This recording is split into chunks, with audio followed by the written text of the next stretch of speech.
was incredibly familiar, nearly identical to the vintage pen it bought from my text-meanest boyfriend. It spent hours hunting it down in an antique shop, and the owner had sworn it was a one-of-a-kind piece. Before my rational mind could stop me, the void slipped out. Does that pen ray well? Zachary's expression hardened even further. Mind your own business, Gwen. He snapped, the file closed. You're working overtime tonight. Don't even think about leaving until this is fixed. When Zachary gave an order, there was no negotiating. Clara was nowhere to be found for the rest of the afternoon. With no other choice, I sat down and began rebuilding her half of the project from scratch, scraping databases, cross-minus referencing figures, and pulling new charts. By the time the rest of the office packed up and left, I was still buried under a mountain of papers. I ordered a lukewarm black coffee, too exhausted to even think about dinner. The open-minus-plan office was pitch black, save for the solitary glow of my monitor. I rubbed a few drops of peppermint essential oil onto my temples, hoping the sharp scent would stave off the pounding headache. Once the revision was complete, I carried the binder back to Zachary's office. He hadn't left either, still buried under his own mountain of executive paperwork. As I approached his desk, he suddenly stopped writing and looked up, his nose wrinkling. What is that smell? Peppermint oil, I mumbled, rubbing my neck. I was getting a headache. I don't like it, he said, his brow furrowing. It has a... He trailed off, searching for the word. A medicinal apothecary smell, I supplied automatically. The phrase slipped out before I could stop it. My text-boyfriend had used those exact words once when I told him about my favorite oil.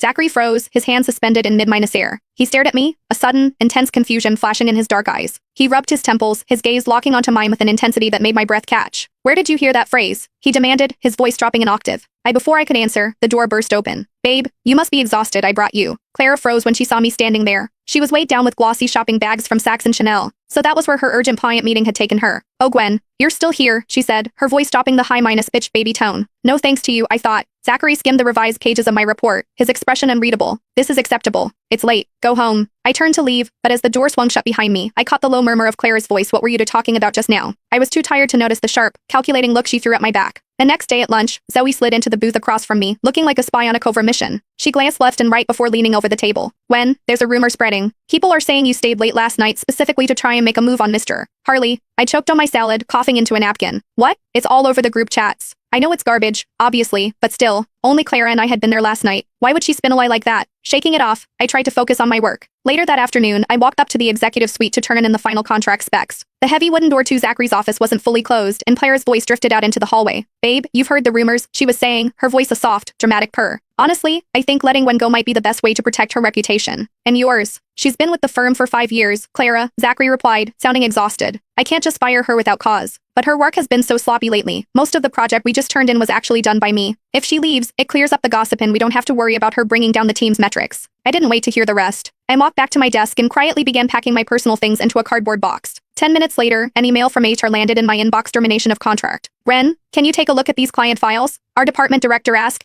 dropping a folder on my